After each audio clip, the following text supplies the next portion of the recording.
with the stories of courageous men and women who stood up at critical times against overwhelming odds in pursuit of truth, justice, and freedom.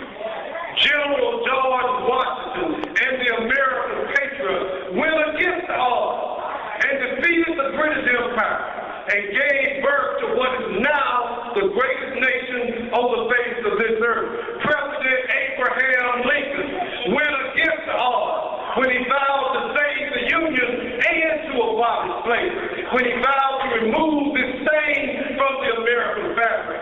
Franklin Delano Roosevelt went against the odds and conventional wisdom when he said during the Great Depression that the only thing we have to fear is fear itself.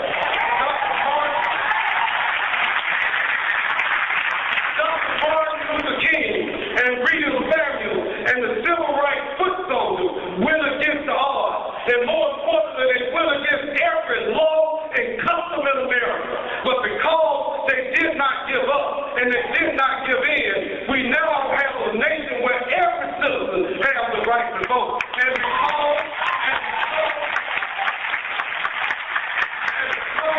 they bravely challenged the status quo, I stand here this afternoon in my hometown, an elected constitutional officer of the state of Georgia, and I stand as your nominee and the next United States citizen.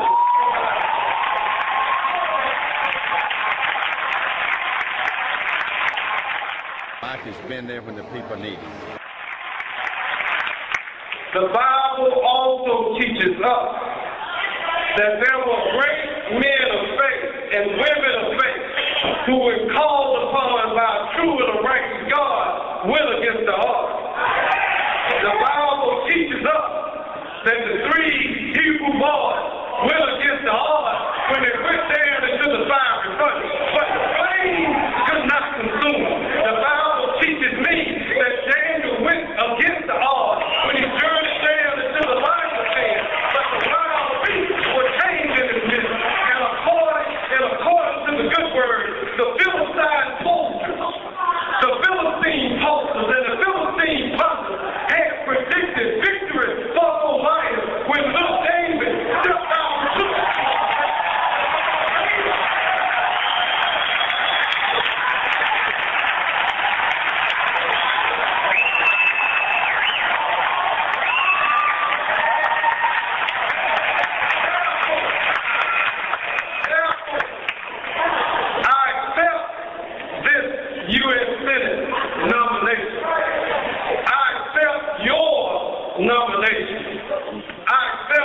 People's nomination with my eyes wide open.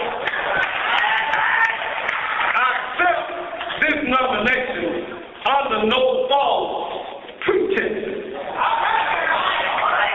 And I come this afternoon to tell you, yes, there will be some difficult days ahead. There will be some tough campaigning days ahead. But you know, like I know, that through faith and hard work, all things are possible.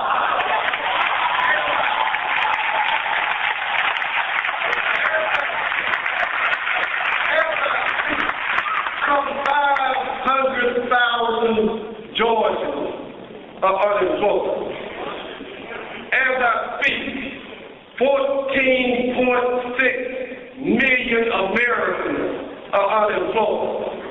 Millions of others are underemployed. Millions of Americans have simply given up hope and are no longer looking for work.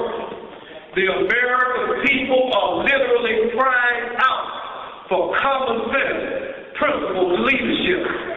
And despite this great economic crisis, self-serving Washington insights have turned their deaf ears to the cries of the people. And to address this great crisis of our time, we must elect new leadership with new vision that will take us in a new direction.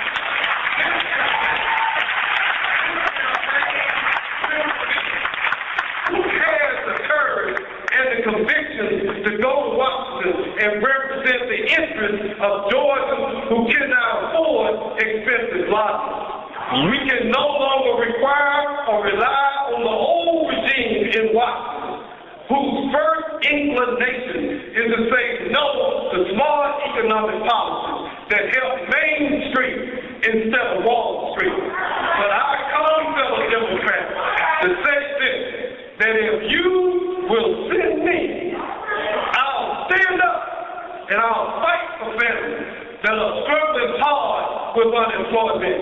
If you will just send me, I will stand up and fight for families whose homes are being foreclosed upon. If you will just send me, I'll fight for small business owners who can't get loans to keep their business afloat. If you will just send me, I will stand up and fight to ensure that every woman who works will receive equal pay for equal.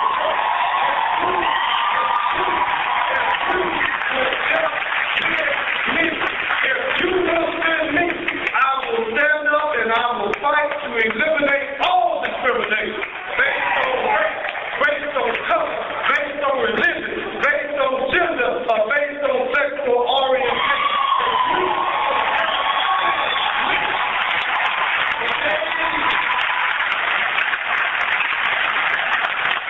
The days will be long, and the summer days will be hot. There will be sleepless nights and worry-filled days. We will get tired, but we will not give up. And in the word of our Savior, they that wait upon the Lord shall renew their strength. They